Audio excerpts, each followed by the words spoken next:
Wait, did you know that over 7 million babies are born yearly and then 2.7 dies annually?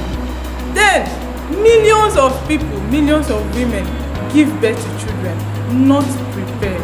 Why is that happening? Can you tell me why it's happening? Because this is one of the biggest issues that we have in Nigeria and in the whole wide world. So my name is Choma Jane and I'm from BM Class Academy in Relationship Academy. So, and I'm specific when it comes to child coaching. Yes. And then at the end of this video, you'll be getting to know the 7 mountains that controls children, and also to know how to prevent early childbirth, or even if you're not prepared in giving birth. Thank you, and I'll be right back.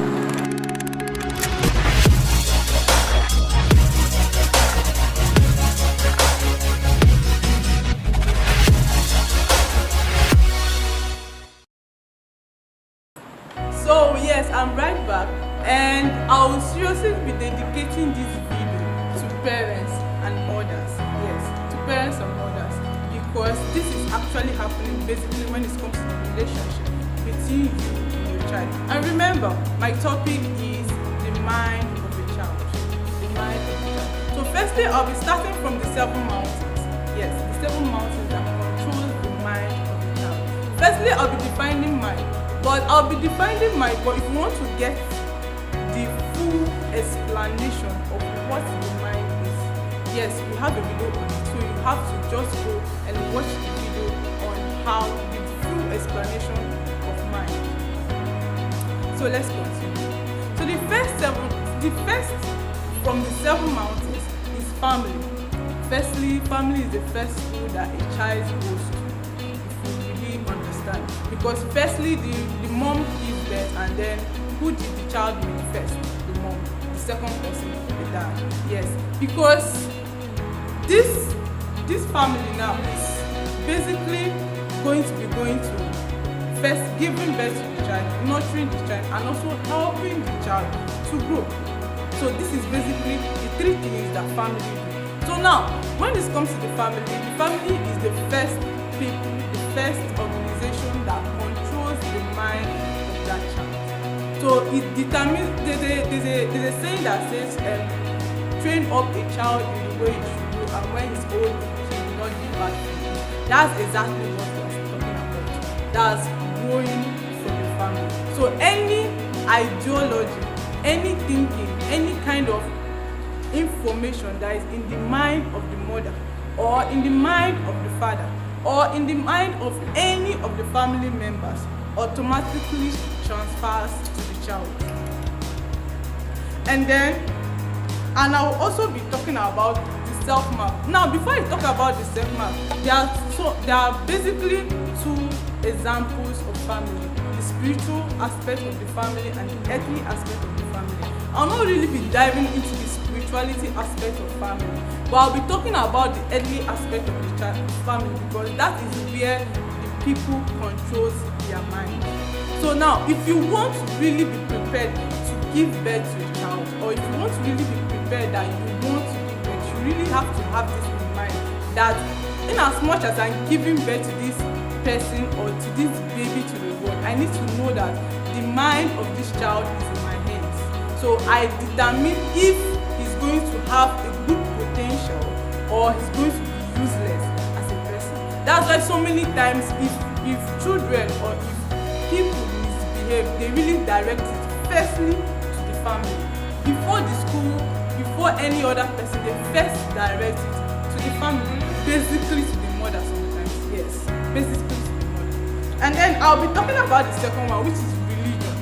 When it comes to religion, I'm not clarifying any of the religion. I'm not saying Christianity, I'm not saying Muslims, I'm saying all of them.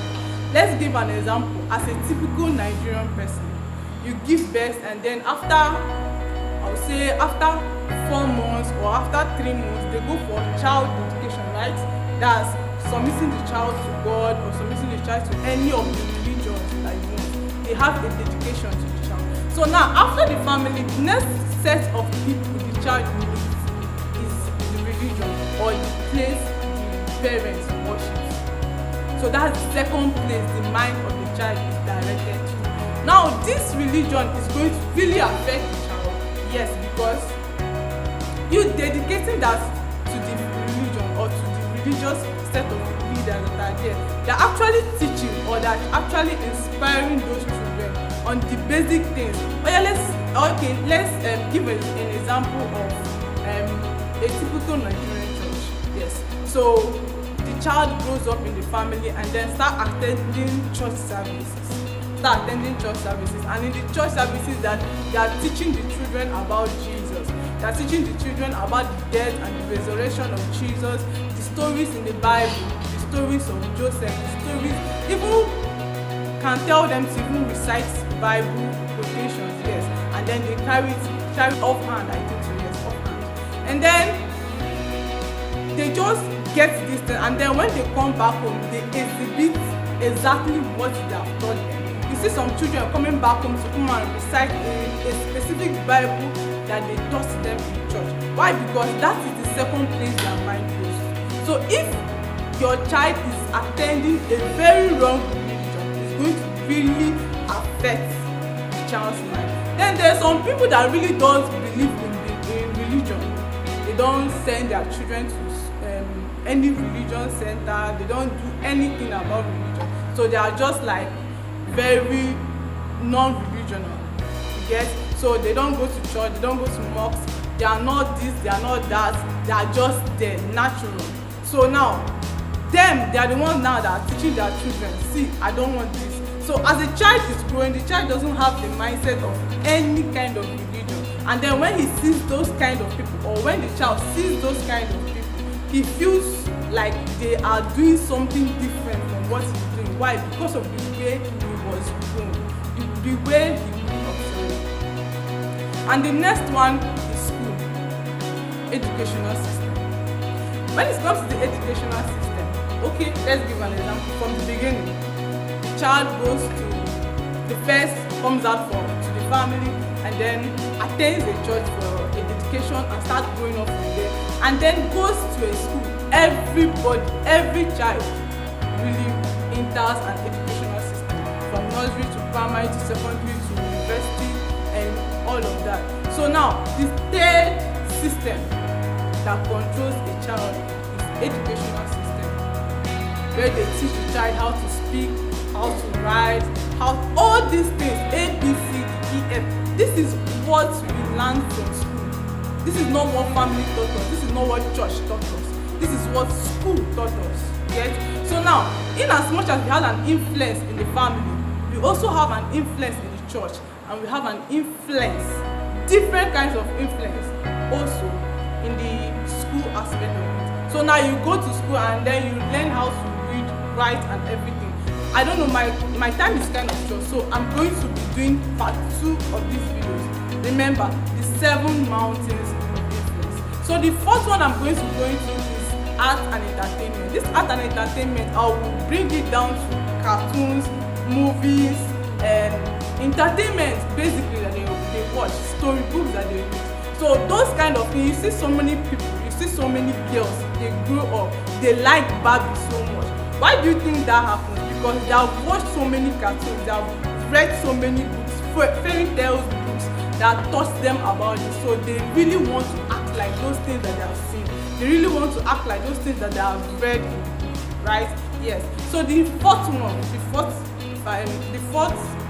mountain of influence is art and entertainment.